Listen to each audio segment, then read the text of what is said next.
Hello marketers. In this video, we are going to dive deeper into Google Analytics 4 and these are the concepts we are going to cover in this course.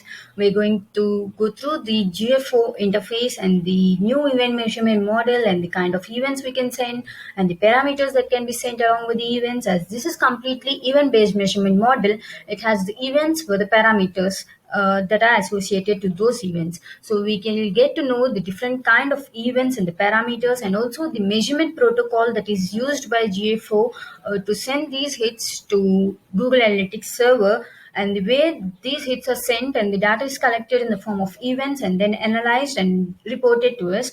And in the reports we have the dimensions and then the metrics. So in GFO we have a different completely different set of dimensions and metrics that are user centric and also event centric, so that are event based, so completely based upon events. So it also includes different kinds of engagement dimensions, engagement metrics, and there are a lot more we would be discussing in brief or in detail in the later videos. And also the filters we can apply in GFO, and the most important is the conversion tracking. That is very much important for any business, and how do we implement conversion tracking in GFO. And the cross device tracking could also be implemented very effectively in GFO, and we can also generate advanced analysis report that could be very much helpful for us to analyze the data and create custom reports in order to address the marketing goal that we have. And also the enhanced e-commerce, that is very much important for any e-commerce site. So this data would also be sent to GFO and it would be analyzed and reported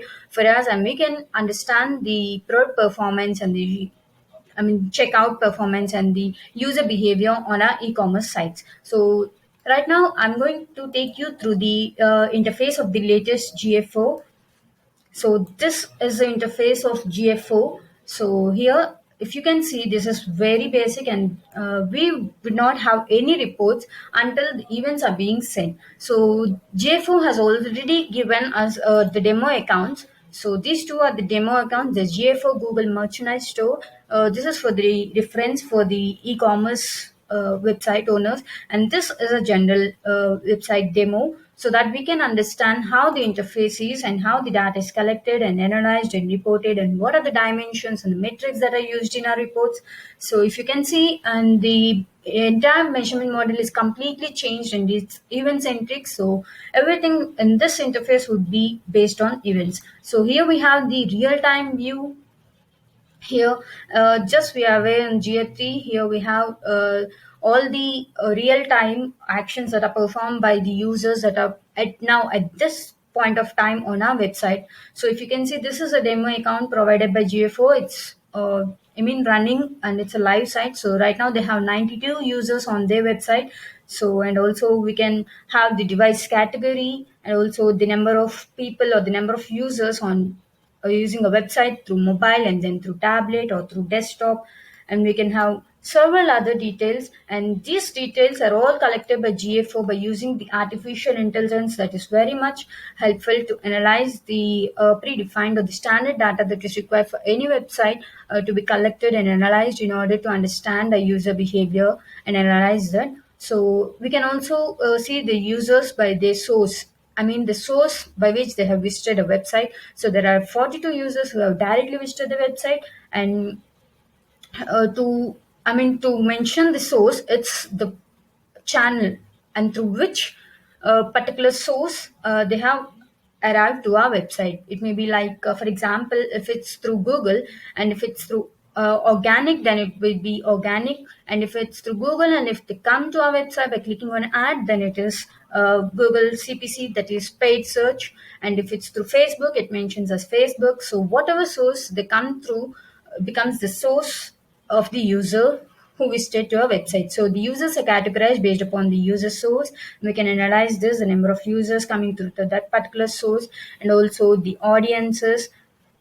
And then we have the page titles and the screen names. So here there's nothing to confuse. The screen name is nothing but, as this is app plus web property, that is both integrated at one place. So the screen name is the screen name of our app. So in apps we have screens, as in websites we have the pages. So the page titles and the screen names are displayed over here, and the page titles are these, and the number of people on that particular page. and then we have the different events. So these are all the events that are being registered. We'll discuss these details about events further in the event section and the next videos. So right now we just can identify these are the different events that are being tracked by Google Analytics, and we also have the event count. So the number of events that this particular event has got, and the number of users that who had triggered this. So there are a lot number of events that this account is being tracked with. So the first open, first visit to the website, and there are also some other app related dimensions and events over in this interface. So we also have the app related events, so the app update, and so all the events related to app and website will be at the same place, so we can easily analyze that. And we also have the conversions track. This is all under the real-time data. And we have user property. So just don't get worried about this user property. We'll get into detail into user property. It's just like an another custom dimension that we define in GA3. So we'll get into detail about this further. And coming to the reports, here we have the acquisition reports. That is how the user reaches to our website. So the source, the medium, or everything related to the way the user is being acquired by our website, and how long the user would last on your website, and what's the lifetime value of that particular users. All these details would be available in acquisition report. So there are nothing right now because there aren't any events sent in this.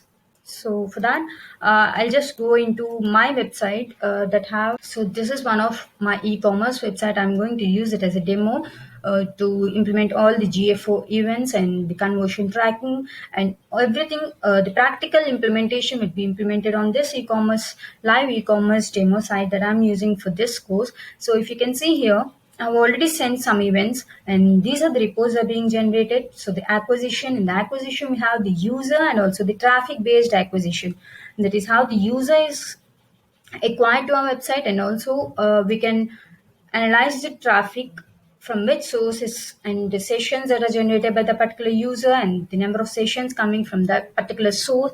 For example, the number of sessions generated from users coming from Facebook. So all the data would be analyzed over here.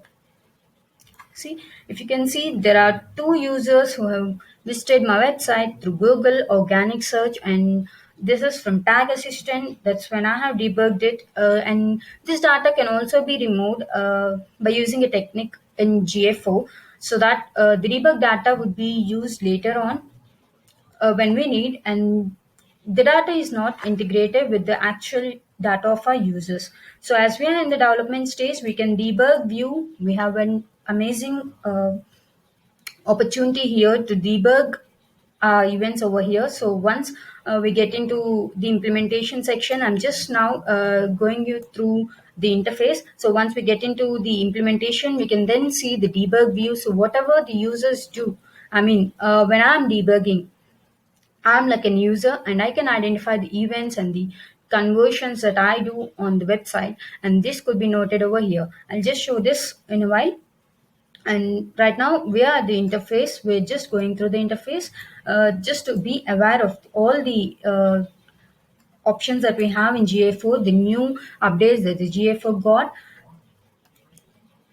So here we have the events and the pages and screens, and then we have the monetization. Under this we have the e-commerce and also retention, that is the user retention, and then we have the conversions, events, and the before mentioned and the advanced analysis reports are under this section. And we can create the custom dimensions and custom metrics as in GFO and this interface. And we have the admin section over here. We can install a GFO through this. So here the missing thing is the views. We do not have any views in GA4 as in GA3. So the views are completely taken away. So we only have the property. But don't worry, we can test anything that we operate on our website before launching it by using or creating a new test property. So we can test everything on the test property and then launch it on the actual property. So this is the interface. I hope you're clear with the interface. And then in the next video, I'm going to launch this GA4 and just guide you through the steps that are needed to install GA4 on your website through GTM or some other techniques like hard coding or using any other integration techniques.